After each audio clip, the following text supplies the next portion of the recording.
Lindell TV is pleased to present the Sentinel Report with your host, Alex Newman. Alex has written for a wide array of publications in the United States and abroad. He currently serves as a contributor to Epoch Times and foreign correspondent and senior editor for the New American magazine. Alex is the author of several books and has been a guest on countless radio and television programs and is a much sought-after conference speaker. Alex is best known for his reporting and research that has exposed the dangers and agenda of globalism.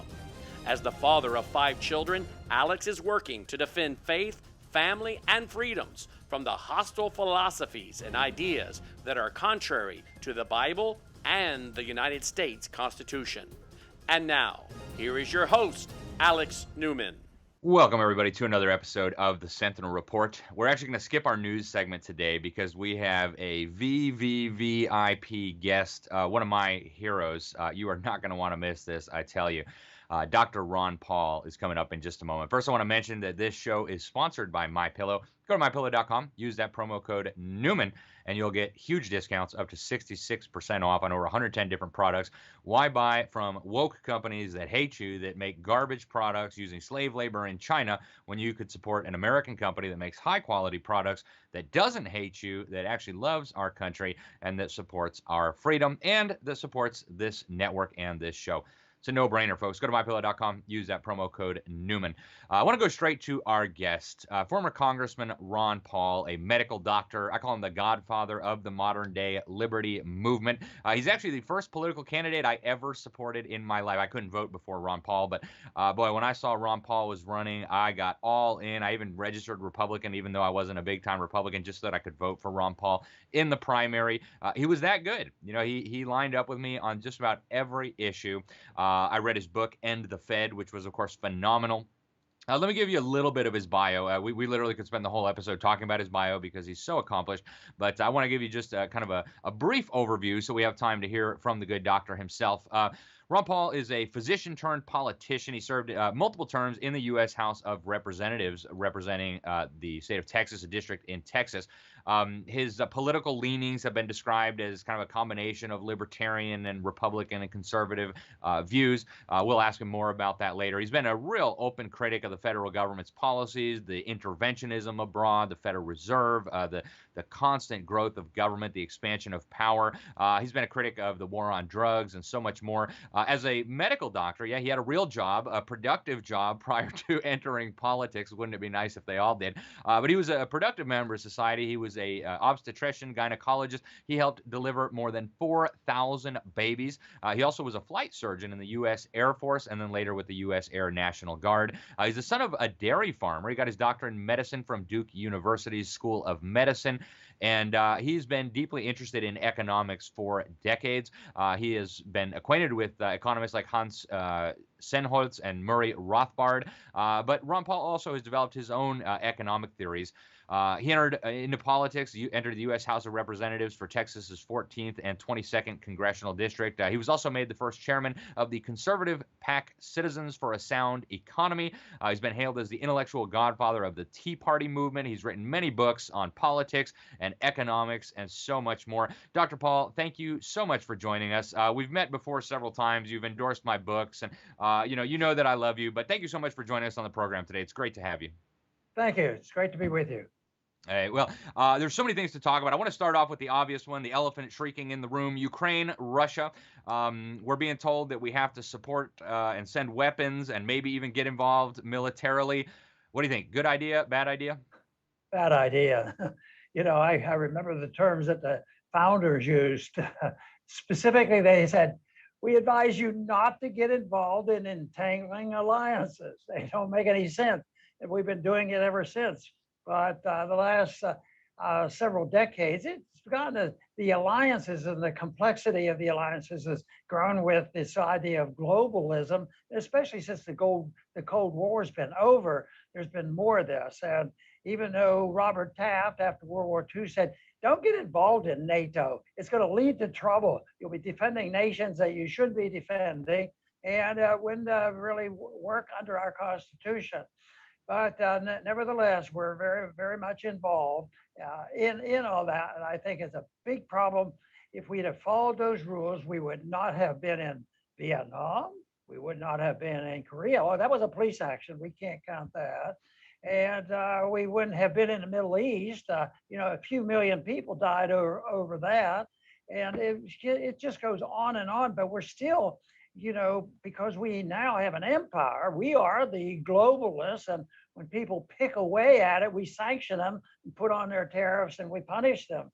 But that has continued. And I just think that at the rate we're going now, that the empire will come to an end. We're going to go into bankruptcy and spread our wings too far around the world, which all empires do. And right now we're spreading our wings and getting more and more involved in Ukraine. And people should be reminded, because the significant event dealing with Iran in very recent history is 2014. And that was when there was a coup committed against an elected leader that had leanings toward Russia. And there's a lot of Russians that live in Ukraine, but it didn't satisfy US and NATO. And so there was a little old coup. We kicked him out, and then we put in a leader that was pro NATO. We've had trouble ever since. And this is when the Russians decided, you guys aren't following your promises. You said if we go along and get out of Germany and come home, you're going to stay out of East Europe. And we have not done that, and we have provoked. Neither side's perfect, and Russia has their problems.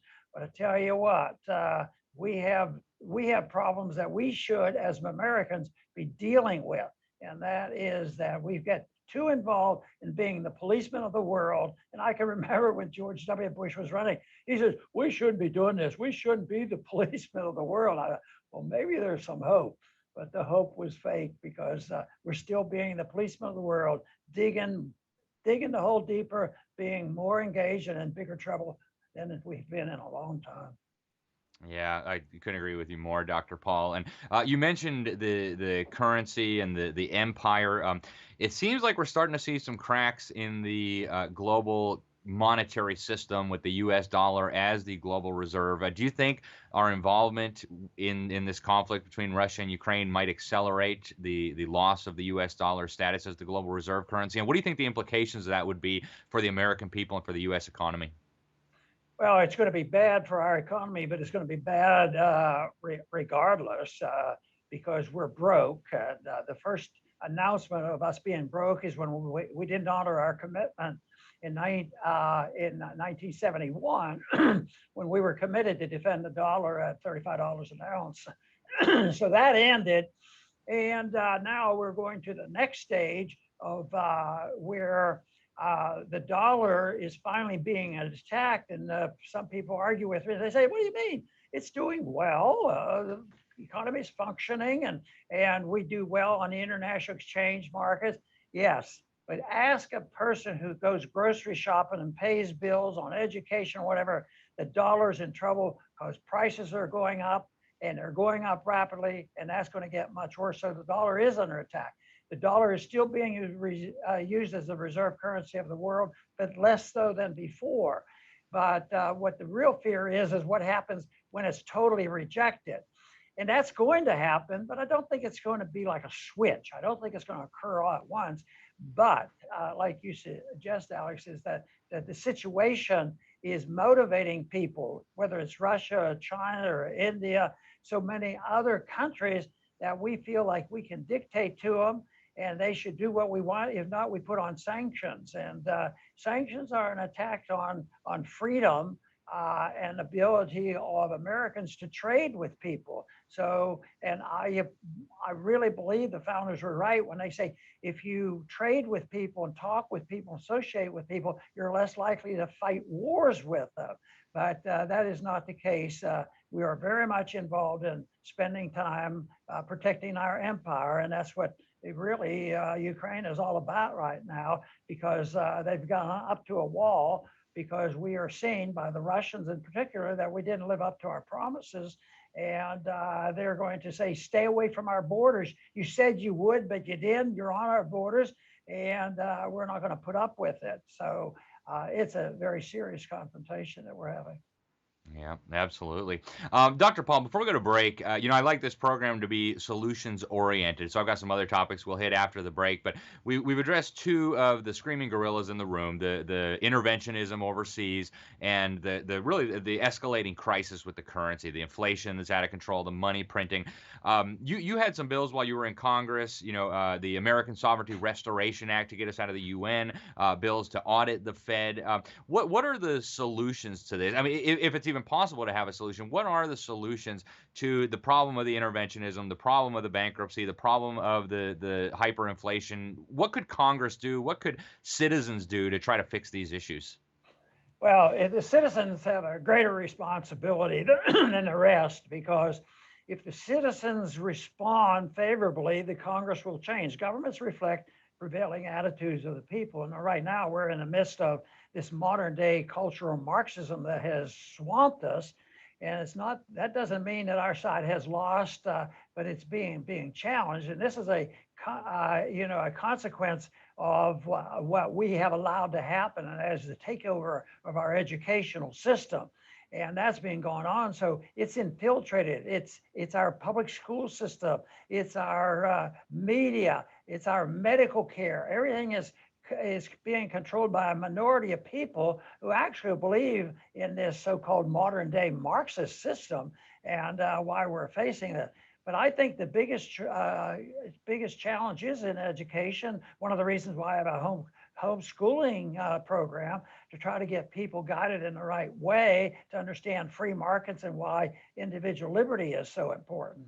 But the government, of course, is important, and it seems overwhelming. And I've talked at a lot of college campuses during campaigning, and a lot of times young people would come up and they would say, they'd get into what I was saying. They say, yeah, but what can I do? What should I do about this? And I said, well, the first thing the politician could do, if they're serious and the people want them to, they could start off by reading the Constitution. That is it. But the founders were also correct in saying the Constitution, they're words, and the words are only as valuable as the people's morality is. And the morality is deteriorated, and that's a major problem. So there's no wand you wave. You don't get a perfect president in, because if there's a perfect president and they start vetoing every spending bill that should be vetoed, there'd be a bit of a problem there. So the Marxists have been very astute in changing people's mind. They got involved. And yet right now, I think it's encouraging, because finally, with the excesses of COVID lockdowns, a lot of parents have awakened, and they look at this and say that we have to do something. They're attending meetings and they're firing these school boards, and they're looking elsewhere. I saw the other day, interesting, that some schools are paying bonuses and rewards if the kids would just come back to school. They have to do that. Like, we'll pay you if you come and get your vaccination and sign up for what we're doing. We'll give you $100. Well, that means that they're losing credibility, and that's good. More people think a lot of people now, 70, 80% of people think that they cannot trust the government. So that's a step in the right direction. But the job that we have, and you have, Alex, and people have radio shows, is to get the message out, understand the message, and get it out, and say that the answer is not complex. Liberty is pretty clear cut. And there's a couple rules. They say, well, that's anarchy. You guys are a bunch of anarchists. No, you have some pretty strict moral rules. You're not allowed to hurt people. You're not allowed to kill people. You're not allowed to steal. And you should be held accountable. In this day and age, no matter what you do, you get off scot-free by the establishment. There are no penalties for it. And then they say, freedom is anarchy. No, I think the anarchy is what we're putting up with now. All you have to do is go to San Francisco, and I would say these big cities show you what anarchy looks like. Amen. Well, Dr. Paul, we so appreciate you. We'll be we're going to break in just a moment, and then we'll come back, folks. And when we get back, we're going to ask Dr. Paul about Larry McDonald. We're going to ask him about globalism and the United Nations and so much more. So stick with us. We'll be right back after these brief messages. Hello, I'm Mike Lindell, CEO of MyPillow. Retailers, shopping channels, and now even banks have tried to cancel myself and MyPillow. During these times, your support has meant everything to us. My employees and I want to personally thank each and every one of you by passing the savings directly on to you. For example, you can get my Giza Dream bed sheets for as low as $39.99 a set. That's a savings of 60% and the lowest price in history. And remember, they're made with the world's best cotton, grown where the Sahara Desert, the Mediterranean Sea, and the Nile River all meet. They come with my 10-year warranty, and I guarantee they'll be the most comfortable sheets you'll ever own. So go to mypillow.com now and use the promo code on your screen, or call the 1-800 number below to get my Giza Dream bed sheets for as low as $39.99, the lowest price in history. If you do it right now, I'm also going to include a free gift with your purchase. Thank you and God bless. Are you concerned about your child's education? Have you considered looking into alternatives to public school but don't know where to start? Greater Than I Ministries will give you the tools you need with a free Home Educators Kit and 15% off our Thinking Like a Christian Biblical Worldview video series. Available on DVD or streamed to your home or device, this series will thoroughly equip you and your family with the truth you need about the battle of ideas being waged against our families and our nation. And our free Home Educators Kit will provide you with links directly connecting you with all the resources you need if you're considering rescuing your children from the public indoctrination schools. Go to gtimin.com and click the green banner at the top to receive your free Home Educators Kit and 15% off our Thinking Like a Christian Worldview video series. Again, that's gtimin.com and click the green banner at the top. You'll be glad you did. Welcome back to the Sentinel Report, folks. Thank you for staying right here on Frank's Speech. I want to remind you, folks, we've talked about this quite a few times over the last few weeks. There are some very strange things happening in the food markets, in the agriculture markets. President Joe Biden himself has been telling us that a real food crisis, a real food shortage is coming. Tucker Carlson, top cable news host in America, has warned of looming food shortages. So one of the things that I've been doing is going to My Patriot Supply and stocking up on supplies. So if you go to Prepare with Sentinel, if you go there right now, you can save $150 on 3 months worth of long-term storable food. Now, we don't know when we're going to see a repeat of what we saw during the COVID with the frantic people at the supermarket beating each other up over a piece of toilet paper and things. But if and when that time comes, we don't want to be in the mess. I don't want you good folks out there to be in the mess. So go to preparewithsentinel.com. Get yourself and your family prepared for whatever may be coming. And if you do it now, $150 off a 3-month supply of long-term storable food. All right, folks, we are with Dr. Ron Paul, the great congressman. There are very few politicians or political leaders or statesmen that I can think of in all of human history that I can say, this is a great man. This is a person who truly has contributed to the well-being of mankind. But Ron Paul is one of those people. Another one of those people is the late Congressman Larry McDonald, who actually served in Congress at the same time as Ron Paul. He was in a different party. He was a Democrat representing the state of Georgia, but they worked together often. They were both anti-communist. They were both in favor of the U.S. Constitution. And then the Russians, the Soviets, shot down his airplane as he was flying to South Korea to celebrate liberty there. Dr. Paul, I just was wondering if you could offer just some comments on Congressman McDonald and his death. It was very strange. It kind of just disappeared from the media. Hundreds of congressmen went to his funeral. But today, your average young person, I'm a millennial, most people have no idea who Larry McDonald was. And yet you were both medical doctors. You worked together. Do you have anything to say about him? Oh, yes, we were good friends, and he was also an MD, but he was also a flight surgeon. He was a naval flight surgeon. I was an Air Force flight surgeon. So there were a lot of things in common. And of course, he got upset with the system. He had run for Congress, got elected, and he was in Congress when I first met him. And then later on, after the episode of the breakdown of the Bretton Woods Agreement, and the cancellation of the gold standard, I got fascinated. I wanted to speak out. I didn't want to be a politician. I didn't want to go to Congress. That was not my goal. My goal was to speak out and warn people about what was coming with this monetary system. So I remember calling Larry because we had met and known each other and talked to him about it. And I can remember his I said, well, should I run as an independent? You ran as a Democrat, and Texas at that time was still Democrat. And so I was looking for advice from him. And he says, well, he didn't tell me what party to run. He said, run where you think you can win, and then you will have more of a voice. But I was elected in a special election in 1976. And of course, we teamed up on a lot of things. But really, very early in 76, Ford was president, and there was a flu epidemic, swine flu, and it was sweeping the country. And it was exaggerated and all kinds of things. It was sort of an introduction and a memory for me when the flu hit, or the virus hit this recent couple of years. So they immediately, because Ford was in a tough race, he immediately had an appropriation. We have to pass this bill and everybody has to be inoculated. So the bill came up quickly, and all of a sudden they had to vote. And there were two people who voted against it, the two doctors in the Congress. Larry and I voted against that. So that was sort of my introduction to that. And it turned out, of course, that more people died from the flu shot than they did from the flu back in those years. But Larry was a true believer. He depended, since he followed the Constitution, it ended up that we essentially voted together. But it was a real tragedy of what happened, and I'm not sure exactly how long after that, a year or two later, when he was killed in that airplane disaster.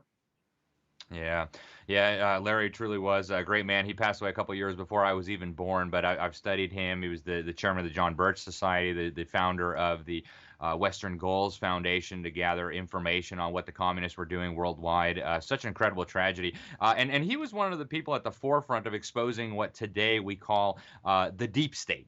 Trump kind of put this into our modern lexicon. What do you think of the concept of a deep state, Dr. Paul? Are there sinister people that are working together to take our freedom and undermine our country? Yeah, I think very definitely. But I think they're more diffuse than sometimes we describe. I don't visualize that there is a place where the 12 top members of the deep state meet and have a collaboration and get together. But they accomplish essentially that because they do communicate. If you want to be in the Federal Reserve, you're going to be part of the deep state. You will have the influence, and you will be working with them. You will be accepted. You may be a professor or whatever. But it's very important. It is there, and they have a lot of power. And I think that is the reason they have power and influence. And you can't. I don't think you can become Speaker of the House, Republican or Democrat, without having the inside track with the deep state. And it's very bipartisan. Wars are the big issues. Everybody said, there's too much fighting between the parties. There's a lot of that, and usually personal. But there's too much bipartisanship, is the way I see it. It started like after World War II. Guess what? Both parties went along with going to war in Korea without a declaration of war. We've done that ever since. Foreign policy is sort of a religious belief that you just go along, Republicans and Democrats. In the midst of some of the worst fights on impeachment and different things, there may be a day or two break. I remember that the Republican candidate and the Democratic candidate would rush back and have a vote on something that was terrible, some type of militarism and invasion and spending money, spending the budget, the whole works. So it's very bipartisan. So the deep state, I believe philosophically and very much literally, will be very much involved in finance and the dollar. I'm sure they were. A form of the deep state was available in 1913. Let's lay the plans, and that of course was getting the income tax and the Federal Reserve, and also it was during that time that they switched to foreign policy, and it was of course the empire really developed after World War II. So but the bipartisanship in the deep state has education. You don't really have much to say about education. You may get hints of a little bit of competition there, but no, the whole system, government-run schools, has been a real disaster. And one of the most powerful things, the university professors, that is where people get conditioned. I was in Congress for a good many years, and other than a person like Larry McDonald and a few others, nobody else ever even heard of free market economics and Austrian economics.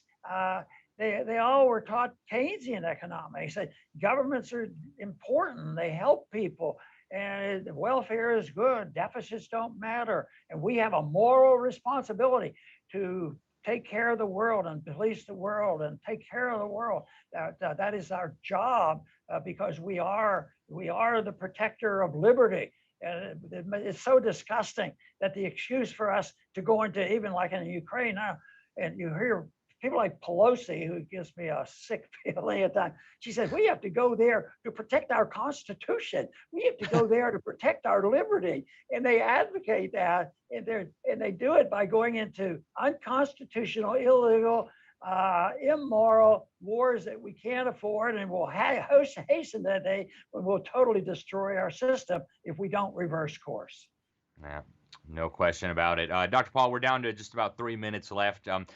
I want to ask you, one more critical question, just a quick one, and then I want to just open it up to you. Please tell us, how can people follow you? How can people support you? How can people get the homeschool curriculum if they're interested for it for their children? But before you do that, we've seen a lot of action, and I think this trend is accelerating, of state governments resisting what's happening at the federal level. We're seeing states now across the union. My state just passed a bill restricting some abortions. Oklahoma just passed a bill banning all abortions. We see states nullifying these medical edicts coming out of the Biden administration.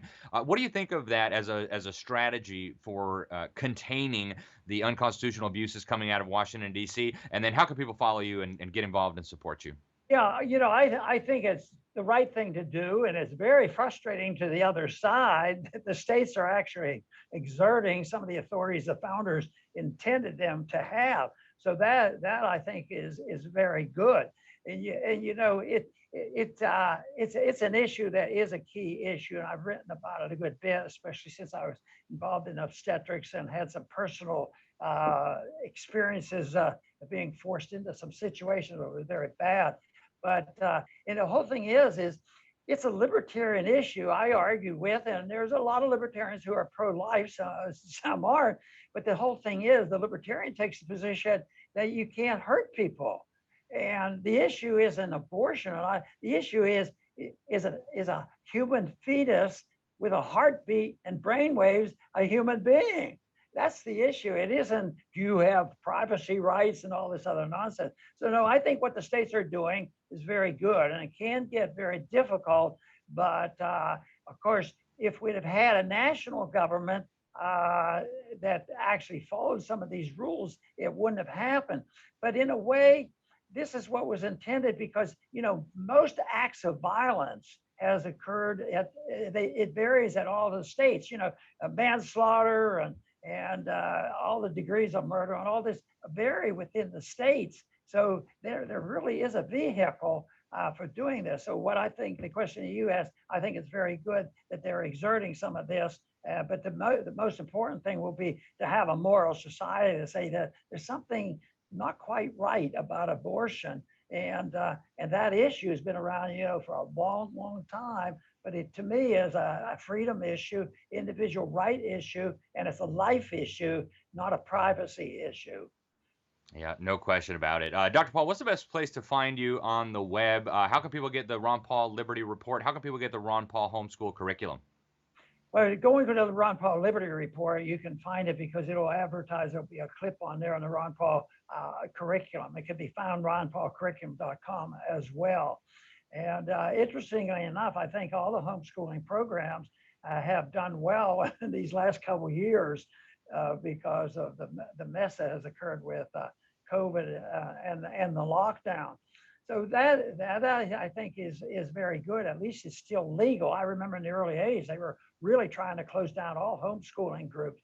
But it is something that the numbers of people are greater than ever before. Our program concentrates on liberty. And somebody says, well, does it have a religious component? Well, I think liberty has a religious component, but it isn't, say, a Catholic program or Protestant program or a Christian program. It's a liberty program trying to emphasize the conditions that you need that will create the type of liberty that bring people together. And then all those other decisions are made voluntarily. So, but it is definitely a concentration on that, and they would concentrate on trying to present history from that viewpoint. Well, and really important to present economics under those conditions.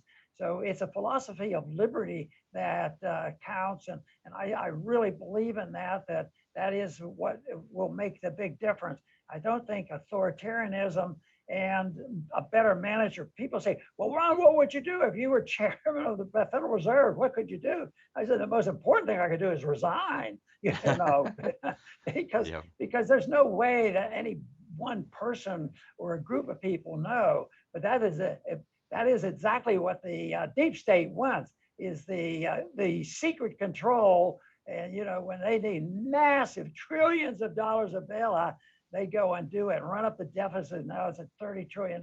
One thing is our side's going to win, because what is being done now in the name of democracy won't last. It's going to come to an end. The big question is what will replace it? And are we going to go all the way to the point where we're like Zimbabwe and Venezuela, or are we going to wise up and start moving in the right direction?